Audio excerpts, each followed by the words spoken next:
Artists should not seek management unless they have something to manage.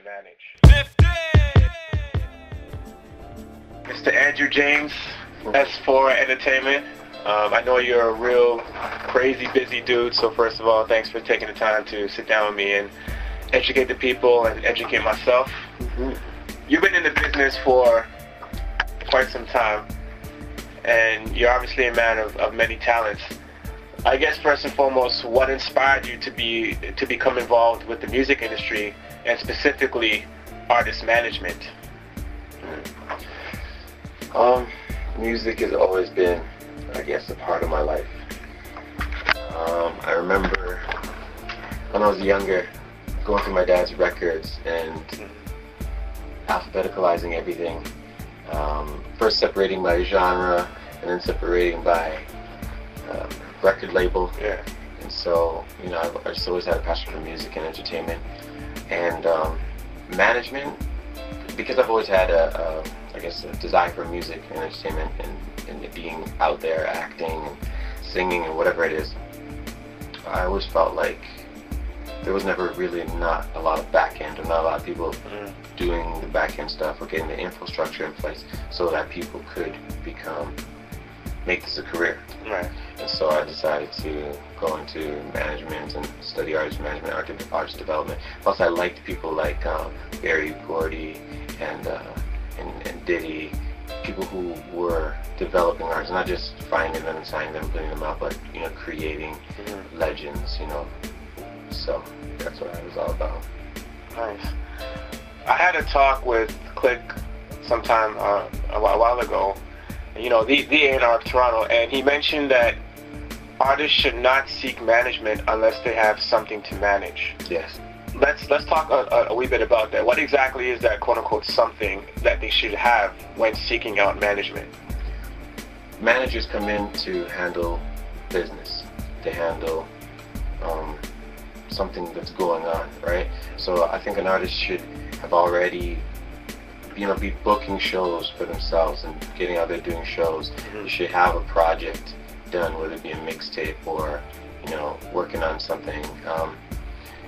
So much they should be just doing everything that they would be doing with a manager involved, but it's getting to a point where they want to focus on their craft, and they're losing focus on their craft because they're handling so much business. Oh, okay. Whether it be telephone calls and just middlemen and emails and all those different things, they need somebody to manage that. So you've already created some sort of buzz, whether it be small or not, but there's a demand for you and there's business circulating around you. Now you need someone to handle that. So let's say that I'm that new artist and I'm booking shows for myself, I'm getting all the emails, I'm making all the phone calls, and it's getting to a point where I have something going on and I have something to manage at this point. And trying to find the right manager for me. Talk about how an artist, or what they should be looking for in a manager. What are the qualities that a good manager shall possess or should possess in order for me to contact him? Track record and connections, I think, would be two great things. What have they done in the past, and who do they know? And are they connected to the industry that you want to get into, you know? But then too, it's not just about that. I think there needs to be also a relationship aspect. Like when I work with artists, I don't just you know, they come in, I like their stuff, and then all right, let me manage you. It's about let's build a relationship first. Let me see your work ethic. Let me see, you know, who you are as a person. That's me, right? And so I think first those two things, and then see what kind of person they are. Because what if they're just ruthless and cold? Just a clash of personality, yeah, you know. Thing, yeah. So you got to make sure that works out well with you. So. With regards to, I guess, you selecting, or managers in general selecting the artists that they work with, outside of having a good relationship with them, what else do you look for in artists? What else, or what qualities do managers in general look for in artists when they say, you know what, I want to work with this specific artist? Drive. To me, it's drive and marketability, right? The person has to have drive to do things on their own, you know, without being pushed or motivated or anything like that. They have to believe in themselves. They have to know that they're talented, and they have to have that, you know, that it factor, that thing that everybody always looks for. Yeah. And that thing, I think, to me, is just an automatic knowing that you have something different than everybody else. And yeah, marketability.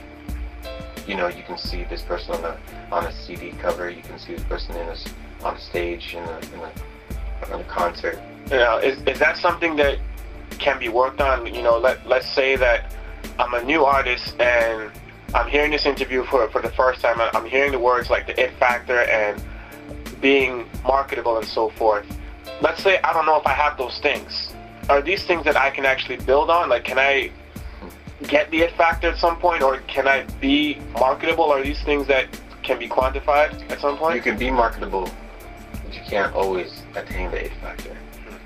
There's tons of people out there who sell millions of records, who are very successful, and who were able to market themselves properly. Yeah. Then there's the few that have the it factor, like the Michael Jacksons and the Princes and the Madonnas, you know. So, and the Whitney Houstons and the Mariah Careys. But, you know, so some people are born with that it factor. And I don't know. I really don't know if you can train yourself to be... You can train yourself to get close to that it factor, but you have to have it. You know, like NSYNC, manufactured group. They trained themselves to get to a certain level, but Justin had something more, you know, that separated them, just like the Jackson 5. And so, yeah, it's something that you're born with. But you can, it's not, doesn't mean don't try, don't do it. Yeah. You can't if you don't have it. And how do you know if you have it? Somebody's got to see that in you. But you also, you know too, like you know that there's just something different about you. So I don't know, it's hard. It's definitely a very thin line between having it and not having it.